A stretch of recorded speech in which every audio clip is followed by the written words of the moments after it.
ምን ያረክሽ ነው? ትምህርት እስከ 11 ዓመት ያልተማርኩ ፊልሙ ብቻ ወደ ውጭ ሳልሄድ በፊት በኢትዮጵያ እዚህ ያለው ወደ 40 ምናምን ሺህ ብር ከፍሎኛል። በመጀመሪያ ፊልሜን ዘ ዋይልድ ይርስ የሚል ፊልም ሰርቻለሁ። ወደዚህ ከተመለስኩ በኋላ እንኳን ፊልም መስራት ሳይሆን ሀዘን የተደራረበብኝ ማረፊያ የነበረው ድጋሚ ጎዳና ከህይወት ደስ የሚል ነገር አለ አይደል? የሆነ ነገር ውስጥ ስትገባ የዛን ያህል አሳየኝ። ፋዘር ጋር ስገባ ደስ አለኝ። ዛይሎ ምሽታን ከኤልሳቤት መላኩ ጋር የሷ ልጅ ነው የመጀመሪያ ሰራሁኝ። ጓደኞቼ ሲናደዱብኝ አርቲስቱ ቦርኮ ይሉኛል። ብቻዬን ማደግ አልፈልግም። እስካሁንም ትልቁ ሽንፈቴ እሱ እባክህ አለኝ። እናንተ ስር ነው እንደ ሱቅ የከፈኩት ወደዛ ሄደን ምን አላበድርም አለ። ሁሉም ጎዳና ላይ ሚስት አለ እኔም ጭምር ማለት ፍቅሬ አበባዬ አካሌ ወዳጄ ቁሜ አየሁሽ ጥለሽኝ ስትሄጂ ፍቅሬ አበባዬ አካሌ ወዳጄ ቁሜ አየሁሽ ጥለሽኝ ስትሄጂ። የእሱ ህይወት ልክ እንደኔ አይደለም። ጎዳና የወጣችው ለኔ ስትል ባልናቀችን ያን ያህል ውዱደ ተገደልኩ አልኩት። አንድ ቤት ውስጥ 69 ሰው አለ። የመጨረሻው ትልቁ ወረደው 30 ብር ነው። ፊልም እያየ ነው የምታድረው። ራሴ ለፍቼ ያገኘሁት ነገር አለ። በዛ ነገር ቁሜ መገኘት እፈልጋለሁ።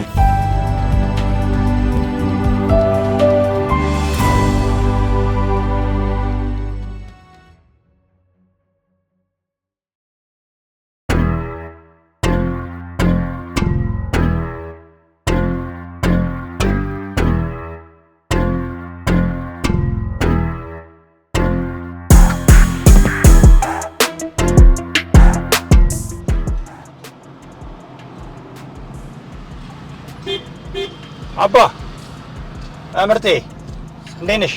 ፊስ ነው ሁሉ መልካም? ምን እያደረግሽ ነው? ፀጉርሽ ምናምን መስተካከል ትፈልጊያለሽ? ፏት ያለሽ ዛሬ ከኔ ጋር ውሎ በእውነት ብራቮ። ስለዚህ ፈቃደኛ ነህ? አብረን ፏን እንላለን። ደስ ይለኛል። ግቢ።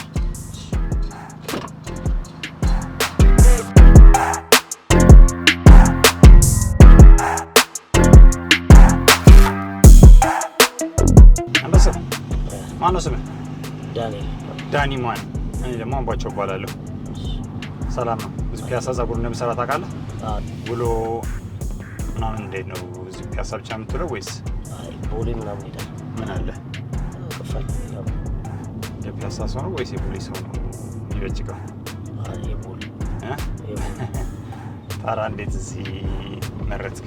ትውልድ ያደኩበት ፒያሳ ላይ። እስኪ እናወራለን። ከመከም ይባላል የፀጉር ቤቴ ስም። አንዳንድ ነገሮችን እያወራን እስኪ በደንብ አሳምርሃለሁ ማለት ነው።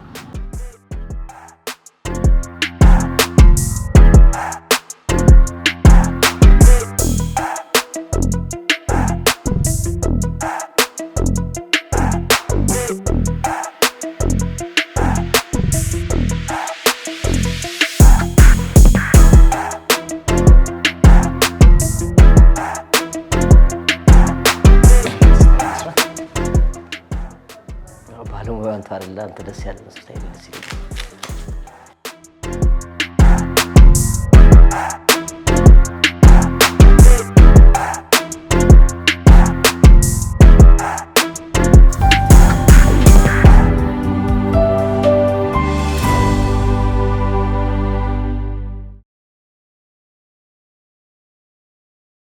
የት ነበር የምትሰራው ከዚህ በፊት?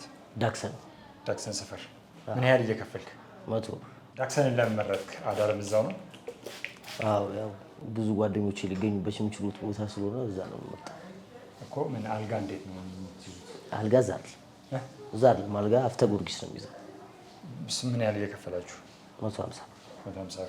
ስለዚህ በቀን ውስጥ ስንት መሸቀል አለብህ ማለት ነው? 250 ብር እስከነ ፀጉሬ ካሰቡት። በየቀኑ ስለማትቆረጥ የምግብ አለ። በቀን ምን ያህል ብር ትሰራለህ ማለት ነው? ያ ብዙ ማውቃቸው ሰዎች ስላሉ ቦሌ አካባቢ እዛ ሂጄ በቃ ቢያንስ 500 ብር 1000 ብር በቀን። አይ በቃ ጀስት አንዳንዴ ማለት ነው። ከዛ ለፀጉርም ለአልጋም ቀርበህ የምትከፍልበት ጊዜ አለ ማለት ነው? ሁሌ ሳይሆን ጀስት አንዳንዴ። ምንድን ነበር የምትሰራው ከዚህ በፊት? ትምህርት ላይስ እንዴት ነበር? እስኪ ስለ ትምህርት፣ ስለ ህይወት፣ ስለ አስተዳደግህ አጠቃላይ ንገረኝ እስኪ። ያው የተወለድኩበት ቦታ ገዳም ሰፈር ጋር ጊዮርጊስ ማለት ነው። ጊዮርጊስ አራዳ ጊዮርጊስ እዛ ነው የተወለድኩት። በእድገቴም እዛው ያደግኩት። ትምህርት እስከ 11 ዓመት ያልተማርኩም ያው ከእናቴ አንጻርም ስለነበረ ምን ነበር ማዘር አይነ ስውር ስለነበረች ጠገቧ እህቴም ሁለተኛ ዓመት ኮሌጅ ተማሪ ስለነበረች እኔ ነኝ ይዣት የምሄደው ዞሮ ምናምንና ከዛ አንጻር ትምህርት አልተማርኩም ነበር። ከ11 ዓመት በኋላስ? ከዛ በኋላ ግን የሆኑ እድሎች መጡ አጠገቤ ላይ። በአጋጣሚ የዋላሸት የሚባል ሰው ነበርና እሱ አገኘኝ ፒያሳ አካባቢና አንዴና ምግብ ልጋብዝ ምሳ ምናምን አለኝ። እሺ አልኩት። አብሬው ሄድኩ። ከዛ ቁጭ አድርጎ ስለ ታለንት ጠየቀኝ። እንዴት ነው ቲያትር ሰርተህ ታውቃለህ ወይ? የሆነ አቅም ካለህ የሆነ ስራ አለ ምናምን ሲለኝ ጀስት እንዳልሰራው ነገርኩት ምናምን። ግን ለሚሰራው ስራ የኔ ፊት አስፈላጊ ስለነበር ነው መሰለኝ ቃል ገባልኝ እንደምሰራ ምናምን። ሲመጣም ዜጎች ናቸው አብሮት የመጡት ፈረንጆች ናቸው። ፒተር ይባላልና በቃ አየኝ። በቃ ይሆናል አለው። የመጀመሪያ ፊልሜን ዘ ዋይልድ ይርስ የሚል ፊልም ሰርቻለሁ ማለት ነው። የመጀመሪያ ፊልም ዘ ዋይልድ ይርስ የሚል ፊልም ሰርቻለሁ። ፊልም ሰርተሃል? በተዋናይነት? ሜን ካራክተር ጭራሽ። እሺ። እና የመጀመሪያ ቀረጻችን የነበረው እዚሁ አዲስ አበባ እቴጌ ጣይቱ ሆቴል ላይ ነው። ከዛ በኋላ አንድ ወር ቀረጻ ቀረጸን እዚሁ አዲስ አበባ ውስጥ ብቻ። ከዛ በኋላ ወደ ክፍለ ሀገር ሄዱ። ልክ ሲሄዱ 15000 ብር የሩም ከፈሉልኝና እስከሚመጡ ድረስ ከዛ ሩሙ ሳያልቅ ነው እነሱ የመጡት። ድጋሚ ሁለተኛ ቀረጻ ጀመርም ማለት ነው። ሁለተኛው ቀረጻ ደግሞ ከዚህ ወደ ባህር ዳር ነበር። ባህር ዳር ግን በአጠቃላይ ፊልሙ ምን ህይወት ላይ መሰለ የሚወክለው አንድ የጎዳና ልጅ ጀስት ቤተሰቦች አሉት፣ የሆነ ነገር አለው። የሆነ ነገር ቢያገኝ የት ነው ሊሄድ የሚችለው? ወደ ቤተሰቦቹ የሚለውን ታሪክ ተጠቅልሎ የተሰራ ፊልም ነውና 3 ሜን ካራክተሮቹ። የፊልሙ ግን ዋና መጠሪያ እኔ ለዛ ዘ ዋይልድ ይርስ የተባለው ነው። ከዛ ሄድን መጀመሪያ ባህር ዳር ላይ ተቀረጽን። ባህር ዳር ላይ ያው ስንዝናና ምናምን ያለውን ደስታ እዛ በቃ ቀጥታ መጀመሪያ ወደ መቀሌ ገባን። መቀሌ ቱሩ ቀረጻ ነበር፣ ያን ጨረስን። ሀፍቶ የሚባል ደግሞ ሌላ ተቀራጭ ጓደኛ ነበረኝ። የእሱ ሀገር ደግሞ እንትን ነው አክሱም ነበር። አክሱም የሱ ከተደረገ በኋላ ጨርሰን ቀረጻውን ወደዚህ ተመለስን ማለት ነው። እሺ። ከዛ የሚገባንን ገንዘብ ከፍለውን ሄዱ። ምን ያህል ተከፈለ በወቅቱ? እኔ በፊልሙ ብቻ ወደ ውጭ ሳልሄድ በፊት በኢትዮጵያ እዚህ ያለው ወደ 40 ምናምን ሺህ ብር ከፍሎኛል። የት ሄድክ? እስኪ እንዴት ነበረ ቪዛ ወይ ፓስፖርቱ እንዴት ዛለቀ? እነሱ ነው የጨረሱት። እሺ። ስፔን ሄድክ? እስኪ ለ3 ወር ነው የሄድኩት። 3 ወር ቆይተህ የመጣው ስፔን? ቪዛው ላይ 3 ወር ተመቶልኝ ነው የሄድኩት። ሲሄድ እዛ 2 ብቻ ቀረጻ ነበር። ሌላው የመጨረሻው 3 ወር መመለሻ ቀን ላይ ደግሞ እንደነገ የፊልሙ ምርቃት ነበር። ግዴታ መገኘት ነበረብኝ። ለዛ ነው። እሺ። በመቀጠል እስኪ እዛ ሄደህ በጣም ማትረሳቸው ነገሮች ትውስታዎችን እስኪ ያጫውተኝ። ስለ ፊልሙም አንዳንድ ነገሮችን። እነሱ ናቸው እንኳን እኔ መሄድ አልችልም። በዛ ሰዓት ሩም አለ፣ ሩም ውስጥ ነው የምቀመጠው። ግን የሆነ ሰዓት ላይ 11ኛው ቀን ላይ ምናምን መጥተው እንትን ቢሽዳር ወስዶኛል። ደስ የሚል ቦታ ቢሽዳር ወስዶኛል። ያን አስታውሳለሁ። ከዛ ውጭ ግን እንትን ነው ቀረጻ ነው የነበረው። ከቀረጻ ውጭ ደግሞ ጀስት ጥናት ትምህርት ምናምን በሚለው አላ አስጠኝ አስቀምጠውልኝ እንትን ሲሉኝ ነበር። ምክንያቱም እንዳልተማርኩኝ እነሱ ስለሚያውቁ እኔ ማንበብ ስለማልችል ስክሪፕቱ ሰው እያነበበልኝ ጀስት ብሬኔ ላይ ይዤ ነበር መሰራው። ለዛ ከዛ በኋላ እስኪ ምርቃቱ እዛው ነበረ? አዎ እዛው። አሁን ሴት ይታያል ፊልሙ? አሁን ዩቲዩብ ላይ ነው የሚታየው ይመስለኛል። እኛ ሀገር ሲኒማ ቤቶች አልታየም። አዎ አልታየም። የምርቃቱ ቀን በቃ ደስ የሚል ቀን ነበር። ሱፍ አልብሶኝ ምናምን ወጣሁኝ በቃ። አንድ ግን አርቲስት አገኘሁኝ። እዛም ነበር በቦታው የነበረ አርቲስት አለ፣ ትልቅ አንጋፋ አርቲስት የምትባል የሴት አርቲስት አግኝቻለሁ። ደስ ብሎኛል። በዛ ቦታ ላይ የስፔን አይደለም ኢትዮጵያ አርቲስት ነች። ማን የምትባሉ? ዘፋኝ ኩኩ ሰብስቤ። ኩኩ ሰብስቤ እዛ ነው የተገናኛችሁት? እዛ መድረኩ ላይ ምርቃት ላይ መድረኩ ላይ ማለት ነው። እስኪ ከዛ በኋላስ ፊልም የመስራት አጋጣሚ እንዴት ነበር? ወደ ሀገር ከተመለስክ በኋላ እስኪ ያሉትን ነገሮች አጫውተኝ። ወደዚህ ከተመለስኩ በኋላ እንኳ ፊልም የመስራት ሳይሆን ሀዘን የተደራረበብኝ። ስለ እናቴ እንደነገርኩ ብቻዋን ያሳደገች እና ልክ ከዛ ወደዚህ ከተመለስኩ በኋላ ሁሉም ጀስት እንደተጠቀሙብኝ አይነት ነገር ነው ያሰብኩት። ያው ግን በአርቲስት ውስጥ እንደዚህ አይባልም። ቢያንስ አልፈህበታል፣ የሆነ ነገር አሰርተዋል። ስለዚህ እንትን ለማለት ፈልጌ ወይ ጂጂ ላደርጋቸው ፈልጌ ሳይሆን ግን እዛ ከተመለስኩ በኋላ ማረፊያ የነበረው ድጋሚ ጎዳና እና የተከፈለህን ገንዘብ ምን አደረክበት? ጆኒ ይባላል እሱ ጋር ነበር የሚቀመጠው። ምን እድሜ ህፃን ስለነበር አይሰጠኝም ነበር ገንዘብ እና በቃ እሷ ጋር ሄድኩኝ። ቀጥታ እናቴ ጋር ሄድኩኝ። ያው ሲሄድ ቢያንስ ከ15 ቀን በኋላ የማይሆን ነገር ደረሰ። ጊዮርጊስ ካስታውስ ከጀርባ ገዳም ሰፈሩ እንዳለ 100 ምናምን ሸራ ቤቶች ነበሩ። ጠዋት እንትን ናቸው እንደ ጉሊት ናቸው። ማታ ማደሪያ እና እዛ ነበር የምኖረው ከእናቴ ጋር። እህቴ ደግሞ ሁለተኛ ዓመት ሐዋሳ ዩኒቨርሲቲ ተመራቂ ነች ብያለሁ። አግኝቻት እንኳን አላውቅም። በእውን አንዴ ብቻ ያዩት። ከዛ በኋላ በቃ ከእናቴ ጋር ነበር 16 ቀን መኖር ጀመርኩ። ከዛ ተመልሼ የሆነ ትንሽ ሳንቲም ነበር ወደ 30 ሺህ ብር እሱን ለእናቴ ሰጥቻት ነበር። ጆኒ የሚባለው ኮንትሮል ያደርግልህ ነበር? ከሱ ተቀብለው ወደ ለኔ አልሰጠኝም። በቃ ለእናቴ ነው አብረን ሄደን የሰጣት። ሌላውን ገንዘብ እሱ ይዞት ማለት ነው። ከዛ በመሀል አልነገርኩም። ውጭ ላይ ራዲዮ ሰዓት ተሸልሜ ነበር። ራዲዮ ሰዓትና ኪዝ የሚባል ደግሞ የሆነ እንደ ሀብል አይነት ነገር ነውና ተሸልሜ ነበር። እዚህ ከመጣ በኋላ ይሸጣል። አዎ ይሸጣል። ጥቅም አልነበረውም ማለት ነው። ከዛ ቢያንስ ከ360 ሺህ ብር በላይ ተሽጧል። ተሽጧል። ገንዘብ እጅ ላይ ደረሰ? እሱ ጋር እሱ ጆኒ ጋር ነበር። ከዛ በኋላ በቃ ለእናቴ 30 ሺህ ብር ሰጣት። ከእሷ ጋር ብሬ 16 ቀን ኖርኩኝ። 17ኛው ቀን ላይ የፌሳል ፍሬም በጥሶ ገባና ከ30 ሰዎች ውስጥ አንደኛው እናቴ ነች ያረፈችው። እና በቃ እሷን ካጧት በኋላ የኋላ ሸጠ ድጋሚ አስጠጋኝ። በጣም አመሰግነውና ትልቅ ሰው ለኔ እሱ ድጋሚ አስጠጋኝ። ድጋሚ ሄሎ ምሽታ የሚል ፊልም ላይ ካስት እንድደረግ አደረገኝ። ሄሎ ምሽታ ነው አይቼዋለሁ። ምን አይነት የትኛው ካራክተር? ልጁ ልጅየው ኤልሳቤት መላኩ ልጅ ነው ማለት። ቆንጆ ልጅ አይደለም የወለድ ነው።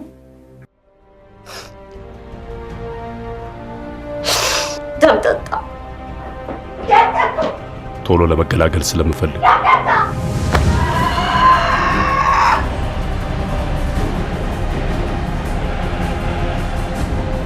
እኔ ደግሞ ብቻዬን እሞታታለሁ። አበደች።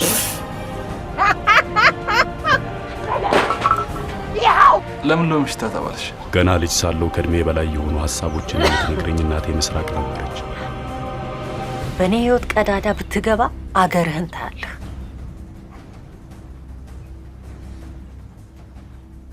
ያኔ ስለ ፊልም መስራት ሀሳቡ አልነበረኝም ምናምን በጣም ተጎድቼ ስለነበር ሌላ በቃ ሱስ ያኔ ነው የጀመርኩት። በቃ በዛ ልጅነቴ ነው። ስንት ዓመት ነው? 13 14 በቃ ጀመርኩ በዛ ሱስ። ምን አይነት ሱስ? ማስቲሽ፣ ሲጋራ ምናምን በቃ አረቄ ሁሉ።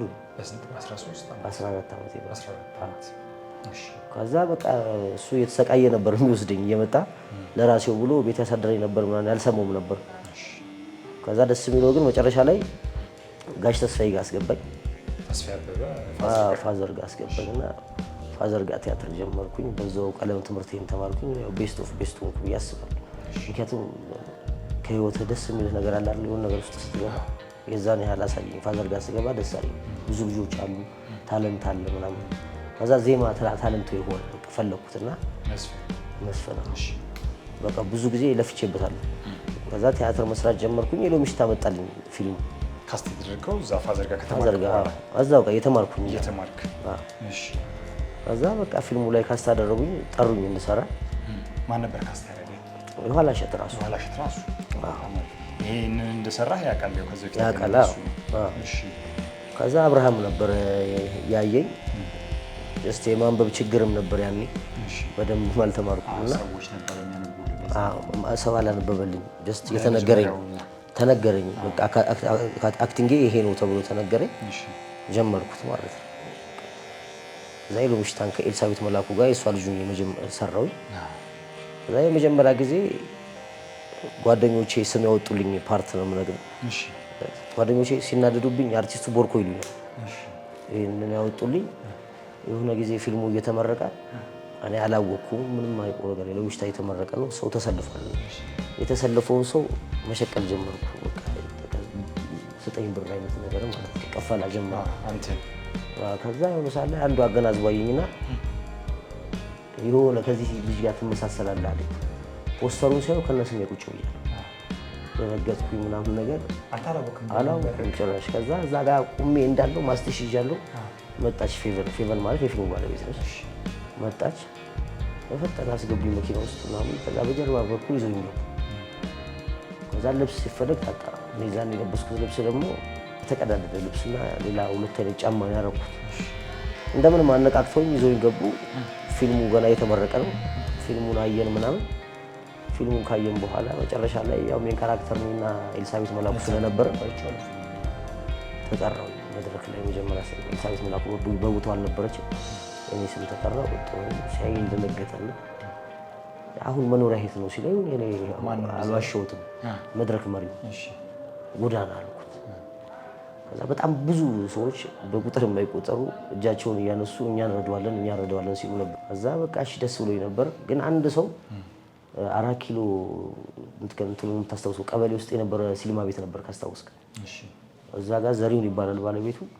እሱ እዛ ስራ አስገባኝ። እሱ ጋር መስራት ጀመርኩ። ወደ 7 ወር ምናምን ሰርቻለሁ። ሲኒማ ቤት ምን በማገዝ በቃ በመላላክ ምናምን እንደዛ።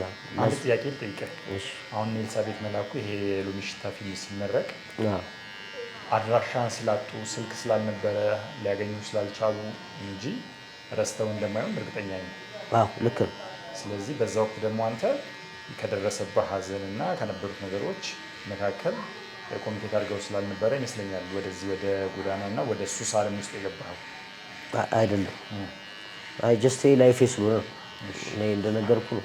የተወለድኩትም ሸራ ቤት ነው። ይሄ ላይፍ በደንብ አውቀዋለሁ። ግን መኖሪያዬ ማድረግ አልፈልግም። ጀስት ግን ደግሞ ድህነቴ መቁረጫዬም አይደለም። በዚህ አስባለሁ እንጂ ይሄን ህይወት ወድጄው ፈቅጄው ኖርኩበት ላይፍ አይደለም። ግን አላማ አለኝ። የሆነ ነገር ማድረግ እፈልጋለሁ ጊዜውን ሳገኝ። አጠገቤ ትላልቅ ተዋናዮች አሉ፣ መነሳት መለወጥ የሚችሉ ማለት ነው። ከእነሱ ጋር ጀስት መስራት እፈልጋለሁ። ቲክቶክም ሊሆን ይችላል። አሁን እንዳልኩ ይሄንን ዩቲዩብም ምናምን እድሉን ካገኘ የመስራት አይዲያ አለ። በሎሚ ሽታ ላይ እስኪ የተከፈለ ክፍያ የነበረው ነገር ገንዘቡ እንዴት እያደረግክ ነው ያጠፋኸው? ያሉትን ነገሮች እስኪ ያጫውቱ። ሎሚ ሽታ ላይ ከገንዘቡ ክፍያ ይልቅ እነሱ የሰጡኝ ፍቅር ነው የሚበልጠው። ያው ገንዘብ እንኳን ይዝናል ብዙም አልተከፈለኝም፣ ግን ፍቅራቸው ካራክተር ነበረ። የዛን ነው አዋርድም ስላለ ደስ ብሎኛል። አዋርድ ተሸልመሃል? 2 አዋርድ በአንድ ፊልም ላይ የበላንበት ፊልም ስለሆነ ነው የዓመቱ ምርጥ የተባለ። 2 አርቲስት በአንድ ፊልም ላይ በልቶ አያውቅም እና ሎሚ ሽታ ላይ ግን ሁለታችንም አዋርድ አንስተናል። ኤልሳቤት መላኩም እኔ። እስኪ የነበረን የልጅነት ሁኔታ እስኪ አስታውሰኝ አንድ በአንድ። እንዲሁም ደግሞ ፀጉር ቤት እስኪ ስለ ፀጉር ያለው ነገር እንዴት ነበር የምትሰራው የሚለውን እስኪ ያስታወስካቸው። ፀጉሬን እናቴ ነበረች የምትላጨኝ። እስከ ስንት ዓመት? እስከ ትልቅነቴ ጀምሮ እስከ 10 ምናምን እሷ ነች። ስለ ማዘር እንደነገርኩ አይነ ስውር ነች፣ ግን መለመን አትወድም። ስለ ያዘኝ ተለቅኝና ፒያሳ ነው የምንወርደው። ፒያሳ ብዙ መጠጥ ቤቶች አሉ የምታውቃቸው ይመስለኛል።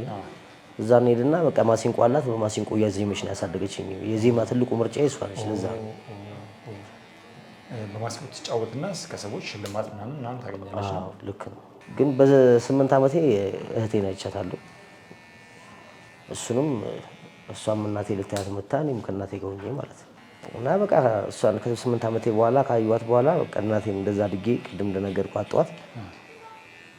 ከዛ በኋላ ግን ያው እህቴ የሰማች አልመሰለኝም ነበር። እኔ ግን ያው የምንኖርበት አካባቢ ሁሉም ነገር ስለሚያውቁ ነግረዋት ነበር እና እህቴ እንደሞተች በቃ መጣች።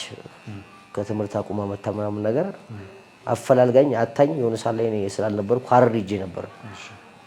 ልጆች ሰዎች ጓደኞቼ ይዘውኝ ሄደው እነሱ ጋር ዝም ብለን ነው የሄድነው እና እዛ ነበር። ከዛ በኋላ 1 ዓመት ከምናምን እዛ ኖሬያለሁ። ሐረር ላይ ሸንቆሮ የሚባል ሰፈር አለ። እዛ ተከራየን። በቃ ሸዋበር የሚባል ሰፈር አለ። እየተሯሯጥን ምናምን ልጅም ስለነበር እዛ ወደ ዓመት ከምናምን ቆይቼ ስመለስ ነው እህቴን ያገኘኋት። እና በቃ ስልክ ከባድ ነገር ነው ሰው ራይ ለሰው ሲናገሩት ይቀላል ስለነበር እና ድነቴ ስመለስ በቃ እኔን ለማየት ነበር ስጠብቀኝ የነበረው ብዬ ነው ያሰብኩት። እና በቃ እኔን ካገኘች በኋላ ግን ክፍል ውስጥ ገብታ ተንጠልጥላ ራሷን አጠፋች። በቃ ከዛ እሷን ካጣት በኋላ ጓደኞቼ ናቸው ቤተሰቦቼ ብዬ ኑሮዬን ቀጠልኩ።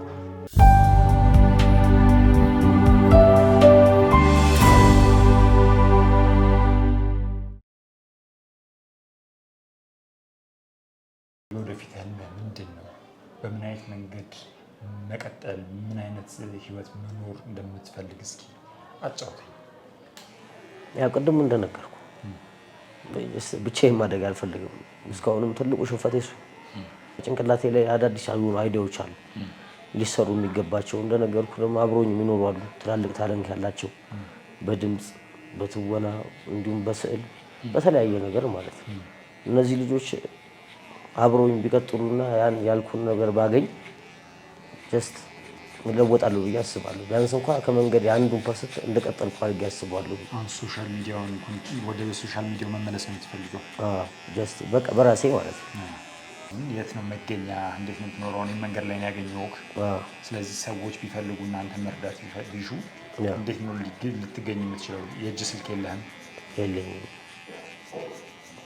ግን ዳክሰን ነው በቃ ኑሮ ይበሳል። ዳትሰን አንድ ቤት ውስጥ ነው የምትኖረው? ጎጃም በረንዳ ነው ውሎ ሆነው ዳትሰን በቃ ብር ሲገኝ ብለኸኛል። ውሎ ነው እሱ ውሎ ነው፣ ግን ብር ሲገኝ በቃ ዳክሰን እመጣለሁ። ከዳክሰን ደግሞ አልጋ ቤት ሂጄ ነው የምተኛው። ከሌለ ዳክሰን ነኝ። አሁንስ መጠጡስ? የለም አልጠጣም ትቻለሁ። በቀን ቅድም እንዳልከኝ እስከ 1000 ብር እሰራለሁ ብለኸኛል።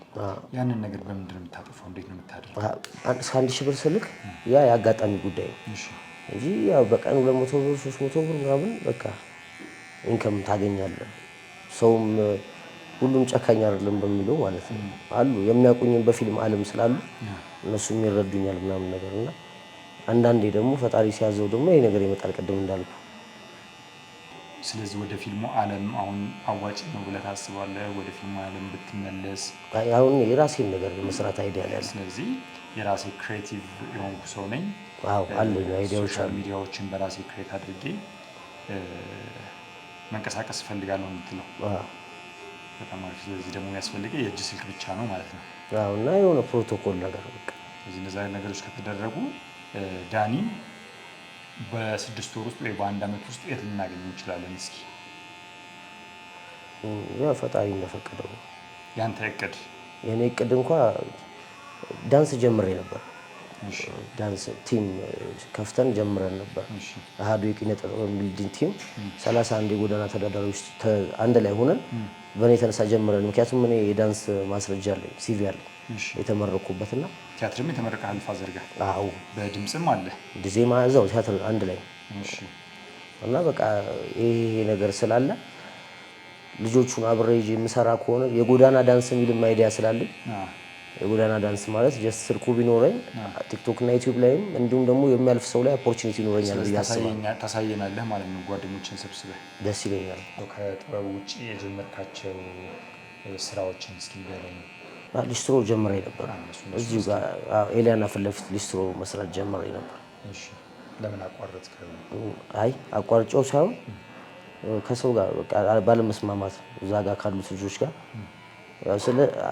እኔ ጋር ብዙ ሰዎች ይመጡ ነበር። ያው ይሄ ማወራውም ንግግር ስላለ ሰውን ሼር አድርገዋለሁ አጠገቤ ቁጭ ብሎ እየጠረኩለት ምናምን ከስተመሮችን ትሪት የማድረግ አቅም አለ። አዎ አይ ቁጭ ብሎ ያለ ሳወራው ምናምን ስልኩ ላይ ከጻፈ ሳይው ምናምን በኋላ ያው ከ50 ብር 30 ብሩ ወደ 1000 ወደ 2000 ሲገባ ያው አበሻ ታውቃለህ አይናቸውን በቃ እነዚህ እንደዚህ አይነት ፍጥሮች ሲፈጠሩ አንዳንዱ ሊጣላ ይፈልጋል። አንዳንዱ ከመባላት ብዬ በቃ ለቅቄ ሄድኩ፣ ትቼው ሄድኩ ስራው እንጂ ሰራ ነበር። ሊስትሮ ጀምሬ ነበር።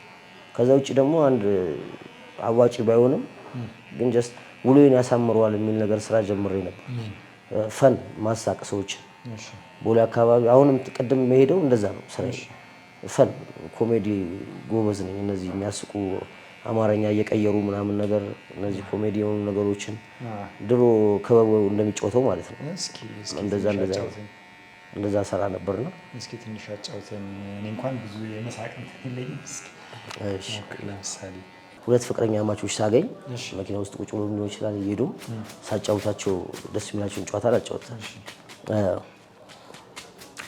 ከዕለታት አንድ ቀን እንዳጋጣሚ የሆነ ሰፈር እግሬ ጥሎኝ ሄድኩኝና አንድ ሱቅ ነጋዴ አገኘሁ እና ሱቁ ነጋዴው ጉራጌ ነው እና እኔ እየሄድኩኝ እያለ ከኋላ ሌሎች ሰዎችም ተከትለው ይመጡና በቃ ይሄ ሰውዬ ምርጥ ስለሆነ ለምን ብድር አንበደረውም ብለው ሊያሳምኑ ይሞከሩና በቃ እኔም ደግሞ የእነሱ ንግግር አመንኩኝና እሺ ብዬ ብድር ልጠይቅ ከእነሱ ጋር ብር ሄድኩኝ ማለት ነው።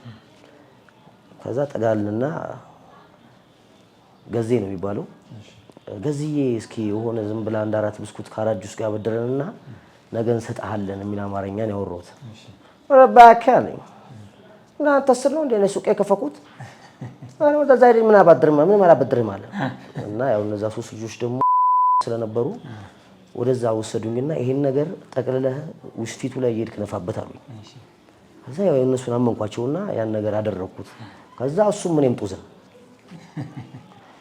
እኔም ጦዝንና መጨረሻ ላይ መጡ ሶስቱና ቅድም እኮ አራት ጁስ ከእንትን ጋር ብለህ ነበር አሁን ምን አሰብክ ሲል አረ ለእናንተ ያሉ ነው ወላሂ የፈለጋችሁት ውሰዱ ብሎ ሰጣቸው። ከሰጣቸው በኋላ ቀና ብሎ ካፑቺኖ ሲያይ እቺማ መብላት ነው እያለ ይበላታል። ቀና ብሎ ጁሱን ሲያይ አረ እቺማ መጠጣት ነው እያለ ይጠጣዋል። ገባሽ? መጨረሻ ላይ ያው አንዳንዴ ስታቂ የሥራ ሰው የመቋጠር ልምድ አለው እና ሱቁን ዞር ብሎ ሲያየው እየጎደለበት መጣ። ስልክ አወጣና 09 ብሎ ደውሎ ሄሎ ሰፋ አለው። ገዜ ምን ፈልግ አረ ባላ ቶሎ ድረስልኝ ሱቄ በልቼ ልጨርሰው ነው። እንደዚህ ይጨርሰውሽ። ስለዚህ ሰዎች ሆን ብለው ቁጭ ብለው ይሰማዋል ማለት ነው ይሄንን። አዎ ዜማም ስለምዘፍን እስኪ እንግዲህ ካለ ታለንት እስጣል አድርግልኝ ዜማዋን። እሺ ግን አሁን ትንሽ ታፍኛለሁ ግን አይ ኖርማል ነው። ችግር የለም። እሺ ልሞክር። ሙከራ አልጊታ ደወረ ሀዲዱ ሚኒሻ ዞላ በሬዱ ጆፊ ወላፊኒና አልጊታ ደወረ ሀዲዱ ሚኒሻ ዞላ በሬዱ ጆፊ ወላፊኒና ፍቅሬ አበባዬ አካሌ ወዳጄ ቁሜ አየሁሽ ጥለሽኝ ስትሄጂ ፍቅሬ አበባዬ አካሌ ወዳጄ ቁሜ አየሁሽ ጥለሽኝ ስትሄጂ የለም ታውቂዋለሽ ከጎኔ ሌላ ሰው ጭንቄን የሚያወያየኝ ሀሳብ የማወርሰው ርቀሽኝ ምን ልሁን ሳይሽ የማረካው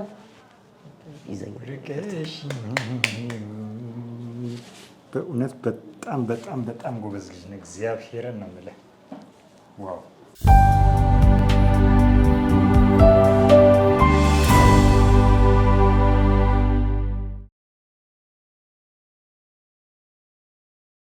ሁሉም ጎዳና ላይ ሚስት አለ፣ እኔም ጭምር ማለት አነበረች አለች። አሁን 6 ዓመታችን ከኔ ጋር የመሆን ፍላጎቱ ስላላት እንጂ የእሷ ህይወት ልክ እንደኔ አይደለም። ጎበዝ ተማሪ ነች፣ 11 ክፍል ነው ማለት። ከዛ ባለፈ ደግሞ ቤተሰቦቿም አሏቸው ከሚባሉ ሰዎች መካከል ጎዳና ያወጣችው ጎዳና ያወጣችው ለኔ ስትል ወጣለች። አብረኝ 6 ዓመት ሙሉ ከኔ ጋር ነች። እንደነገርኩ ዳንስ ጀምሬ ነበር ብዬ ነበር። የጎዳና ዳንስ ሳይሆን ወረዳ አንድ ደንበል አስፈቅደን እንሰራ ነበር። አህዱ የኪነ ጥበብ ዳንስ ክለብ ብለን ወረዳ አንድ በዚሁ አመሰግነዋለሁ ቦታ ሰጥቶን እንሰራ ነበር። ከራሱ ሞንታርቦ ሰርቶና ከተማሪ ውስጥ ከማንም ጋር ሰርቼ አላውቅም። ማሰራትም አልፈልግም። ጓደኞቼ ነበር በቃ ጎዳና ተዳዳሪዎች ብቻ ነበር የምንሰራው። እና የመጀመሪያ የፈቀድኩላት እሷ ነች። ስሟን በዚሁ ኤልዳና ትባላለች። ከጎዳና ውጪ ተማሪ ሆና የፈቀድኩላት እሷ ነች። እዚህ አብራን እንድትሰራ ማለት ነው። ከዛ የፈቀድኩላት ስለ በዛ ሰዓት ማይችል ነበር ይመስለኝ። ጎበዝ ነች። መጀመሪያም ከዛ በፊት የምትሰራ ነበር። ሲደርታ የሚባል የዳንስ ቲም ውስጥ እሰራለሁ ብላኛለች። ከዛ ያ ዳንስ ተጀመረ። ላይፌን እየጠየቀችኝ ምናምን ያኗኗር ዘይቤን እየጠየቀችኝ ስመጣ ልክ አሁን ላንተ እንደምነግርህ ለእሷም ነገርኳት። ከዛ ጀመረ በቃ ይሄ ፍቅር አካሄድ ጀመረ። እኔ ደግሞ የምሸኛት ዳንስ ካለቀ በኋላ ምናምን አንዳንዴ ደግሞ ይሄ ክብር አለ አይደል አሰልጣኝ የሚባል ክብር ያ ነገር የሆነ እሷን ዝቅ ያደርጋት ነበር። ገባ የእሷ የበላይዋ ነበር መስላት ምናምን ይሄ ነገር እንዳልሆነ እያስረዳኋት አብረን ፍቅር ጀመርን ምናምን። ከዛ የመጀመሪያ ያጠፋችው ብዬ የማስበው ያው ጥፋት ባይሆንም ከቤቷ 10 ሺህ ብር ሰርቃ መጣች። ከዛ እንዝናናለች። ያ ብር ከየት እንደመጣ አላውቅም ይሻልባት። ከዛ አባቡጋያ የሚባል ለቤት ሄጄ አላውቅም። የመጀመሪያ ቀን እሷ ይዘኝ ሄደች። ከዛ ሄድን አብረን እዛ 2 ቀን አደርን ምናምን ተዝናናን መጣን። ስመጣ አባቷ ከሁለታችን የሚያዘን ጠላ ቤት ውስጥ ነው ያዘን። እኔ ጠላ እወዳለሁ፣ ጠላ ይጠር ያዘን። አጠያይቆ መጥቶ ያዘን ይዞን ሄዶ ሁለታችንም አባቷንም በጣም የምወደው ቴዲ በጣም የምወደው ሰው ጠየቃት ለምንድን ነው የወደድሽው ብሎ አላውቅም ማለት ነው ጠየቀኝ አንተ ለምንድን ነው የወደድካት ብሎ እኔ ጀስት የተናቀን ሰዎች እንደሆነ ያሰብኩኝ ስላልናቀችን ያን ያህል እንዱዳ ተገደድኩ አልኳት ከዛ መጨረሻ ላይ አባቷ ስለ ልጁን ከመውደዱ አንፃር ነው አይሆንም ብሎ በቃ አለ አይደል እሷን ወደ ቤቱ እኔን ወደ ውጪ ተለያየን ማለት ነው ከዛ በኋላ እኔ እዚህ ዳክሰን መኖር ከጀመርኩ በኋላ መጣች አልሄደችም እስካሁን ከኔ ጋር ነች አሁን ቤተሰቦቿ አብራችሁ እንደሆናችሁ ያውቃሉ ማለት ነው አዎ አውቋል ሊመልሷችሁ አላሰቡም ድጋሚ በቃ እሷ አልሰማ አልቻለችም ነው እንጂ በቃ አባቷም ተወት መጨረሻ ላይ መጥቶ አያውቅም አሁን 2 ዓመት ሆኖ እሷ ሳም ምን ትሰራለች አይ እሷ ምንም ስራ ሳይሆን ማታ ግን ቡና ምሸጥ ልጅ አላት አብራት ቁጭ ብላ እንደማገዝ ነው ማታ ማለት ቡና ሻይ ምናምን አለ ማታ ይሸጣል እንዴ ቡና አዋ ቡና እንቅልፍ እንደሚነሳ ማቆኔ ቡና ከጧት 4 ሰዓት እስከ 10 ሰዓት ብቻ የሚቀሙ አሉ አዳክሰን ካወቀው ጫት ቤት መንገድ ላይ የዞረሽ ነው ወይስ ቦታ አለ ቁጭ ብላ የራሷን ለምን አልጀመረችም ያው ብር የለም እንዴ አንተ ከምታገኘው ምን ያህል ባጀት ይፈልግ ነው ቡና ጠጡ ማረጋዝ 15000 ብር ይፈልጋል እኮ ያንን ከበር ማድረግ አልቻልኩም አልቻልኩም ሳይሆን በደንብ አላሰብንበትም በእኛ ላይፍ ደግሞ ማጠራቀም የማይታሰብ ነው ለዛ አሁን ዳትሰን እዛ ጀመረ እንደ ወርሃዊ ነው ወይስ በቀን ነው የምትከፍሉት በቀን ቢያዝባችሁስ አያዝማ ቋሚ እንደሚባለው አላ እንደዛ ነው ቋሚ አንድ ቤተሰብ ጋር የምታርፉት አንድ ቤት ውስጥ 69 ሰው አለ 69 ሰው አለ ስለዚህ ደግሞ አሁን እንዴት አለ መሰለህ አውቶቡስ ሰራ አሁን ላይ በአሁኑ ሰዓት አልጋለ ነው ብለው የሚጠሩት በአሁኑ ሰዓት አልጋለ ብለው ነው የሚጠሩት እሺ በበፊት ግን አይ አልጋለ ሽንት በፖፖ ሻወር በባልዲ ነበር የሚባለው እሺ ለዚህ ላይፍ ነው የተምን እስኪ ልዩነቱን ንገረኝ ምንድነው ልዩነቱ እንኳን የለውም ግን የሂሳብ ልዩነት አለ የሚነጥሯም የምትባል እንስሳለች የምንነጥሯ እንስሳለች ከዛ ደግሞ እቺ የፀጉር እንስሳለች ከዛ ደግሞ የሌለ ደግሞ አስጊ የሆነ እንስሳ ያለበት ነገር አለ ተዋን የሚባል እና በሶስቱ ልክ ነው በቃ የተዋኑ ከሆነ ወረድ ይላል ሳቢ ያቺ ምዘሏ ከሆነ ብዙ ማታስጨነቀም በማለት ሳቢው ከፍ ይላል አይ ፀጉሯ በሚለው ከሆነ ደግሞ ረሃ ይሆናል ጋር ነው ማለት ነው በቃ ኖርማል ነው ማለት ርካሽ ነው ውድ ነው አይ የሚባላ የለውም ማለት ያ 200 ብር ነው 150 ብር 100 ብር አለ ምዘሏ ስንት ነች 150 ቆንጫ ምናምን እንቅልፋተኛ በለኝ ያኛው ነው እንቅልፍ እሱ 100 ብር ነው ከዛ ደግሞ አነስተኞች አሉ ከፈለግሽ ለምን ነው የሚጠበረኝ አነስተኛ ከሻ በጠረባል አስመራ ድርድር ምናምን እነዚህ ተነጥፎል ማለት ነው ከዛ ተደራራቢ ያለ ደግሞ 70 ብር ተደራራቢ አልጋ እንደ ድርጅት እንደማሳደጊ ድርጅት አይነት ነገር ያሉት ነው የመጨረሻው ትልቁ ወረደው 30 ብር ነው ፊልም እያየ ነው የምታድረው በቃ እሺ ቁጭ ብሎ ወንበር ላይ እስከ ጧት ፊልሙ አይዘጋም በቃ ፊልሙ ቲቪ ያለው ማለት ነው አዎ ቲቪ አለ ቲቪ እያየ መከፈለ እስኪ በጣም የምን 69 ሰው ታዲያ እንዴት ይችላል አዳራሽ ነው አዳራሽ ሳይሆን ክፍል ነው እሺ ክፍል ነው የኔ ክፍል የራሴ በሬ መዘግቼ የምተኛው ክፍል ነው እንደዛ 69 ቤቶች አሉ በጣም ይገርማል 69 ቤቶች አሉ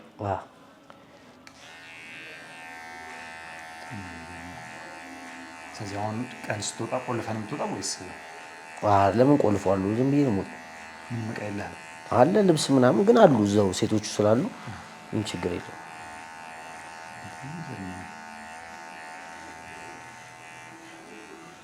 ስለዚህ ከባለቤት ጋር አብራችሁ ስንት ከፍላላችሁ በሰው ነው ማለት ነው 150 ለሁለታችሁ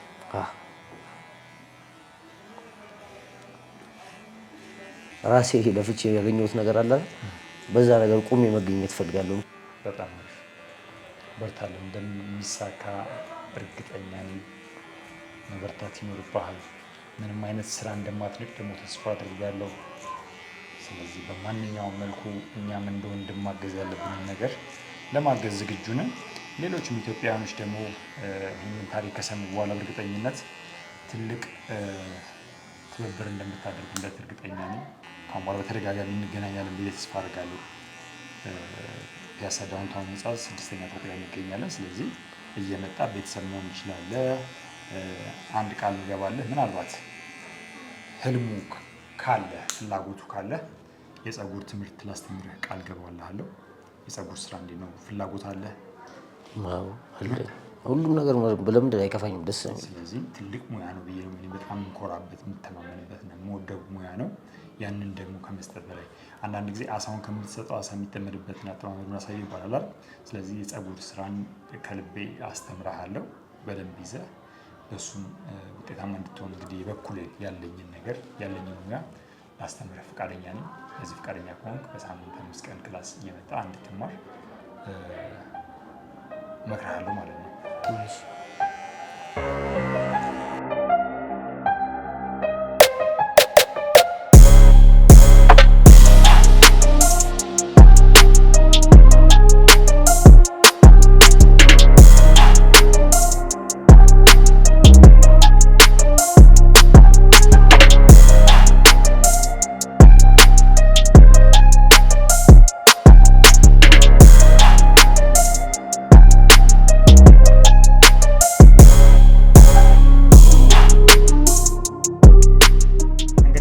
ተመልካቾቻችን ከአፍታ ቆይታ በኋላ ተመልሰናል ማለት ነው።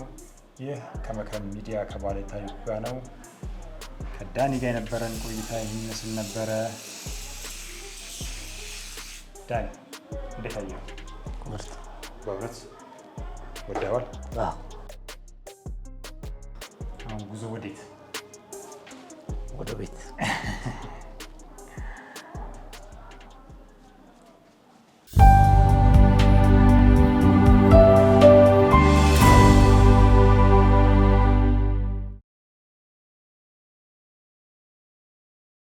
ዛሬ በነበረን ቆይታ እንግዲህ ከወንድማችን ከዳኒ ብዙ ትምህርቶች ተምረናል። ስለዚህ እኛም ደግሞ ባለን የትምህርት ስልጠና ከመካም የወንዶች የውበት ሳሎን ለዳኒ ትምህርቱን እንዲወስድ ተመቻችቶለታል። ዳኒዬ ከነገ ጀምሮ መተህ ስልጠናውን መውሰድ ትችላለህ። እንግዲህ ይጠቅምሃል ብዬ አስባለሁ። ለህይወት ዘመን በጣም ትልቅ እውቀት ነው እንግዲህ እንድትገበይ የምናደርገው። እንዲሁም ደግሞ እናንተም በፀጉር ስልጠና መማር የምትፈልጉ ከመካም የወንዶች የውበት ማሰልጠኛ ፒያሳ ዳውንታውን 6ኛ ፎቅ ላይ ይገኛል። መታችሁ መሰልጠን ትችላላችሁ። ከስር በተቀመጠላችሁም ስልክ በመደወል ኢንፎርሜሽን ማግኘት ትችላላችሁ።